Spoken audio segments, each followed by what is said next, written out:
Building ಇನ್ನು complete ಆಗೋಕೆ ಮುಂಚೆ ಬೀಳ್ತಾ ಇದೆ. ಯಾಕೆ? ನೀವು ನೋಡಿದ್ದೀರಾ 2021 ನಲ್ಲಿ ವೈಟ್ ಫೀಲ್ಡ್ ಹತ್ತಿರ ಇರುವ ಒಂದು ಲಕ್ಸುರಿ ವಿಲ್ಲಾ ಪ್ರಾಜೆಕ್ಟ್ ಬಿಲ್ಡಿಂಗ್ ದ ಒಂದು ಭಾಗ ಕೊಲ್ಯಾಪ್ಸ್ ಆಯಿತು. ಅದರ result repair cost plus court ಕೇಸಸ್ಗೆ 12 ಕೋಟಿ ನಷ್ಟವಾಯಿತು. ಇದು ಆಕ್ಸಿಡೆಂಟ್ ಅಲ್ಲ, ಬ್ಯಾಡ್ ಪ್ಲಾನಿಂಗ್ ಮತ್ತು ಕೇರ್ಲೆಸ್ ಕನ್ಸ್ಟ್ರಕ್ಷನ್. ಯಾಕೆ ಆಗ್ತದೆ ಅಂತ ಕೇಳ್ತೀರಾ? ಸ್ಟ್ರಕ್ಚರಲ್ ಡಿಸೈನ್ ತಪ್ಪು.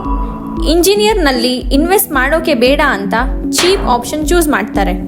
Foundation weak. ಪಿಲ್ಲರ್ಸ್ ಸ್ಟ್ರಾಂಗ್ ಆಗಿರಬೇಕು ಅಂದ್ರೆ ಅದರ ಬುನಾದಿ ಸಾಲಿಡ್ ಆಗಿರಬೇಕು ಅಲ್ವಾ? ಸೈಡ್ ಸಾಯಿಲ್ ಟೆಸ್ಟ್ ಮಾಡಿಲ್ಲ. ಪ್ರತಿ ಭೂಮಿ ಒಂದು ತರ ಇರಲ್ಲ. ಕೆಲವು ನೆಲ ಬರೀ ಕಟ್ಟಡಗಳನ್ನ ಹಿಡಿಯೋಕೆ ಸಾಧ್ಯವಿಲ್ಲ. ಕ್ವಾಲಿಟಿ ಮೆಟೀರಿಯಲ್ಸ್ ಇಲ್ಲ. ತಪ್ಪು ಸಿಮೆಂಟ್, ರಸ್ಟ್ ಬಂದ ರಾಡ್ಸ್ ಯೂಸ್ ಮಾಡಿದರೆ ನಿಮ್ಮ ಬಿಲ್ಡಿಂಗ್ ಕೊಲ್ಯಾಪ್ಸ್ ಆಗುತ್ತೆ. ಸೂಪರ್ವಿಷನ್ ಇಲ್ಲ. ನಾನು ನೋಡ್ಕೊಂತೀನಿ ಅಂತ ಹೇಳ್ತಾರೆ, ನೋಡೋದು ವಾಟ್ಸ್ಆಪ್ ಗ್ರೂಪಲ್ಲಿ.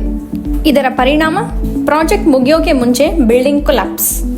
ಇದು ಕೇವಲ ದುಡ್ಡು ಹಾಕಿದ್ದು ವೇಸ್ಟ್ ಅಲ್ಲ, ಇದು ನಮ್ಮ ಜೀವನದ ರಿಸ್ಕ್. ಸೊ ನಿಮ್ಮ ಮನೆ ಸೇಫ್ ಆಗಿರಬೇಕು ಅಂದರೆ ಡಿಸೈನ್ನಲ್ಲಿ ಇನ್ವೆಸ್ಟ್ ಮಾಡಿ. ಫ್ರೀ ಕನ್ಸಲ್ಟೇಷನ್ ಪಡೆಯೋದಕ್ಕೆ ಅಗಾಸಾಗೆ ಕಾಲ್ ಮಾಡಿ. ಜಾಗ್ರತೆಯಿಂದ ಕಟ್ಟಿಸು, ಗಟ್ಟಿಯಾಗಿ ಕಟ್ಟಿಸು.